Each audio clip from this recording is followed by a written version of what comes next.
आप सभी को अभिषेक सरकार का नमस्कार। तो रशिया और यूक्रेन के बीच जो जंग चल रही है उसका आज 8वां दिन है।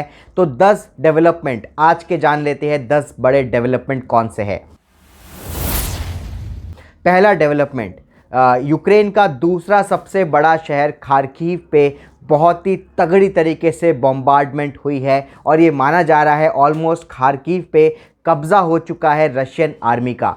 खार्किव में 1.5 मिलियन लोग रहते थे। अभी तो ज़्यादातर लोग खार्किव से बाहर निकल चुके हैं, पर रशिया का बहुत तगड़ा बॉम्बार्डमेंट है, बहुत लॉस हुआ, बहुत सारी बिल्डिंगें गिर चुकी है खार्किव की।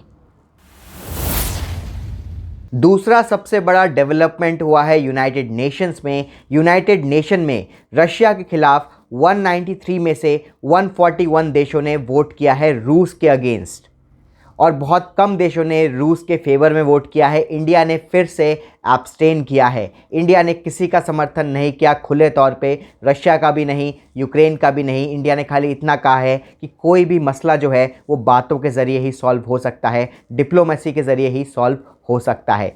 भले ही यूनाइटेड नेशन में यूक्रेन जीत गया हो, अमेरिका के जितने भी दल के लोग थे सब जीत गए हो, 141 वोट्स मिले हैं यूक्रेन के फेवर में, बट इससे क्या होगा? क्या इसके फेवर में आने के बाद नेटो अपनी फ़ौज भेजेगी यूक्रेन में? यूक्रेनियंस का समर्थन करने के लिए नेटो अपनी फ़ौज भेजेगी? अमेरिका भेजेगा? नहीं भेजेगा। तो ये सब वोटिंग कराने का क्या फ़ायदा, पता नहीं। तीसरा बड़ा अपडेट ये है कि कल रशिया ने इंडिया को बोला था कि काफ़ी सारे इंडियन स्टूडेंट्स को यूक्रेन में होस्टेज बना लिया गया है, यानी कि बंदी बना लिया गया है, पर इंडिया ने इस बात से इनकार कर दिया है। रशिया को ये बोला है नहीं, ऐसी कोई इन्फॉर्मेशन नहीं आई है, हम लोग यूक्रेनियन अथॉरिटीज़ के साथ लगातार कांटेक्ट में हैं और ऐसी कोई भी न्यूज़ नहीं है, ऐसी कोई भी खबर नहीं है कि इंडियन स्टूडेंट्स को होस्टेज बनाया गया है यूक्रेन में। इंडियन गवर्नमेंट ने, इंडियन जो फॉरेन मिनिस्ट्री है, उन्होंने यूक्रेन से बात भी की है और उनको बोला है कि इंडियन स्टूडेंट्स के लिए एक स्पेशल ट्रेन चलाया जाए ताकि इंडियन स्टूडेंट्स सही सलामत यूक्रेन से बाहर निकल पाए। चौथा बहुत बड़ा डेवलपमेंट ये है कि एक वेस्टर्न इंटेलिजेंस एजेंसी ने ये बोला है कि चाइना ने रशिया को फरवरी से पहले बोला था कि जब तक चीन में विंटर ओलंपिक्स हो रहे हैं तब तक यूक्रेन पे अटैक मत करना, जैसे ही विंटर ओलंपिक्स ख़त्म हो जाए उसके बाद यूक्रेन पे अटैक कर देना। ये एक रिपोर्ट से सामने आई है और ऐसा ही हुआ है। विंटर ओलंपिक्स ख़त्म होने के बाद ही रशिया ने यूक्रेन पे अटैक कर दिया है। अगला सबसे बड़ा अपडेट ये है कि थर्सडे, यानी आज जब मैं वीडियो बना रहा हूँ कुछ देर बाद ही रशियन डेलीगेशन और यूक्रेनियन डेलीगेशन के बीच में एक और शांति वार्ता होगी, एक और बातचीत होगी पूरे जो रीजन है उस वहाँ पे शांति बनाने के लिए, सीज़ फायर कराने के लिए। रशियन डेलीगेशन ने बोला है कि हम लोग बेलारूस में वेट कर रहे हैं यूक्रेनियन डेलीगेशन का, वो लोग बेलारूस आएंगे, सेफ्टी कॉरिडोर में बैठ के हम लोग बात करेंगे।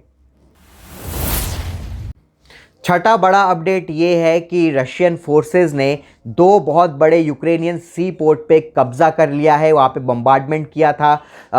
खार्किव पे बहुत तगड़ा बम्बार्डमेंट किया गया है और कीव के बाहर खड़े हुए हैं रशियन फोर्सेस, ऑर्डर मिलते ही वो कीव के अंदर घुस जाएंगे।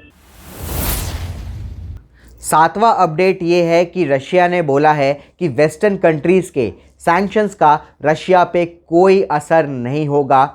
इंडिया के साथ भी रशिया की जो डील थी S-400 की, रशिया ने ये भी बोला है कि उसमें भी कोई इफेक्ट नहीं होगा। अगर आपको डॉलर में बिज़नेस नहीं करना, आप अपने लोकल करेंसी में बिज़नेस कर सकते हो, पर हम लोग S-400 डिलीवरी देने को तैयार है। वेस्टर्न कंट्रीज़ के सैंक्शंस का कोई असर नहीं होने वाला। 8वां बड़ा अपडेट ये है कि यूनाइटेड नेशन ने कहा है कि एस्टिमेटेडली करीब 10 लाख लोग यूक्रेन से बाहर निकल चुके हैं और वो लोग नेबरिंग कंट्रीज़ में एज अ रेफ्यूजी रह रहे हैं। ये पोलैंड, रोमानिया, इन सब जगह पे, हंगरी, इन सब जगह पे रह रहे हैं यूक्रेनियन नेशनल्स। और दोस्तों ये माना जा रहा है कि ये जो 10 लाख लोग हैं ये यूक्रेन का 2% है, यानी 2% यूक्रेन के लोग यूक्रेन से बाहर चले गए हैं और रेफ्यूजी बन गए हैं।